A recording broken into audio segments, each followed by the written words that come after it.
โอ้ยละบุญเอ๋ยบุญคุณล้นทั้งสองคนพ่อกับแม่ได้ละนายเมื่อบัดนี้ให้คิดเห็นแล้วแน่ยามเท่าแก่ไปบ่ได้อย่าไปอยู่ผู้เดียวเด้อละนายโอ้ยนอนโอ้ยลันน้ำ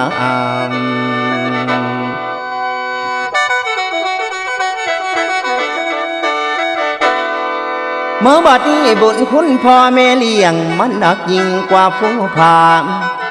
หาแนวได้มาสายกึ่งกันบ่มีได้เองให้ย่อทุนเอาไว้เนื้อหัวเนื้อเก่าเกตม้วนเพศให้พยาธิหายสิไม้มางออกทางกายบูชาคุณพ่อแม่ไว้อย่าไหลลาดอกป่านี้พุ่นแล้วมันสิมีเวรนำใส่กรรมให้พี่มางทางงานการที่เฮาสร้างสิทำมาข้าบอกกองได้ทางเด้อคือจังมีแนวจองเหตุพอใดก็บ่ได้มันดึงไว้ให้ลายเขินบ่แม่นว่าสิโอ้โอ้ยโอ้โอ้โอ้ยโอ้โอ้โอ้โอ้โอ้โอ้โอ้โอ้ยโอ้โอ้เมื่อบัดนี้บ่แม่นว่าสิเอิ้นหาเพิ่นแต่ย้ำจนย้ำขัดส้นบ่เห็นทางจังนกหาให้มาสวย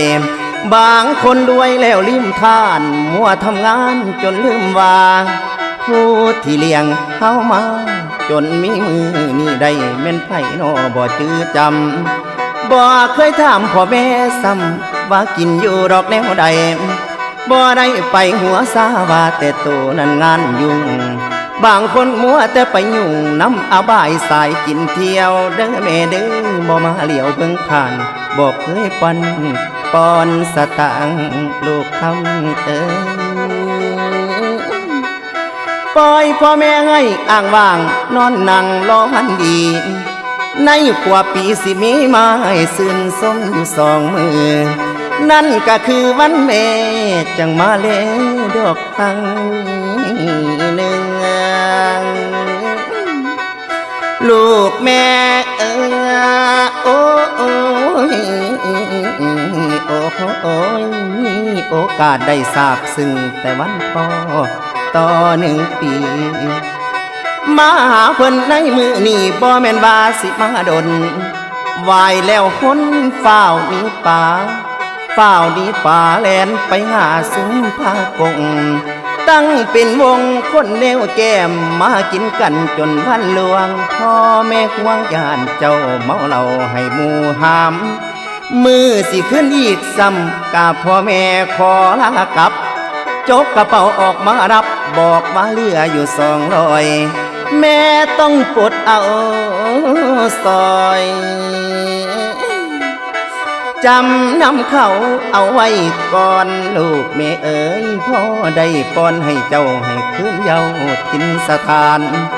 นารู้ตนพวกท่านในปีหนึ่งมีวันเดียวพุ่นแล้วลูกจังเลี้ยวแลมาหวังหายสมสื่น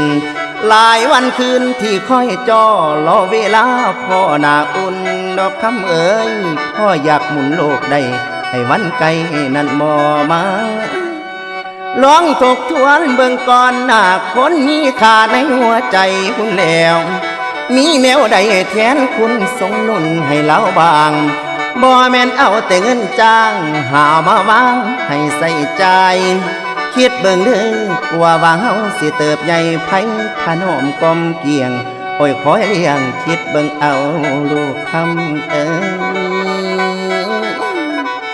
อย่าปล่อยให้ผู้เฒ่าให้เล่าอยู่ตามภาษาลูกคำเอ๋ยหาเวลามาฟังเสียงทรงเสวียงให้เล่าด้วยหวังแต่รวยมีเงินล้นสิเวียนวนเข้าไปสู่เป็นลูกอกตัญญูหน้าโลกตาบาปไว้บ่มีใดสองสักวัน ใน365 มื้อนั้นอย่าหักเพิ่นแต่วันเดียว ให้ดูเที่ยวมาหากัน งดงานพาไปเที่ยวพ่อคนเดียว แม่คนเดียว ลูกหลายคนบ่มาไกลสิสอนลูกเขาแนวใดให้เขาได้แนมเห็นปอง ตัวอย่างทำบ่ถูกต้องไผสิยองดอกว่าดี คิดสาเด้อมือนี่คิดให้ทีในหัวใจพุ่นแล้วบาดเพิ่นไปนี่ป่าสิว่าเสียดายเดมห้องให้เสส่วนลมจนเป็นลมกะบ่อวยยามพอเจ็บแม่ป่วยหาแนวดีมาฝากตอนเอาไปปอนกะบอกคืนเด้อละคำโอ้ยน้อง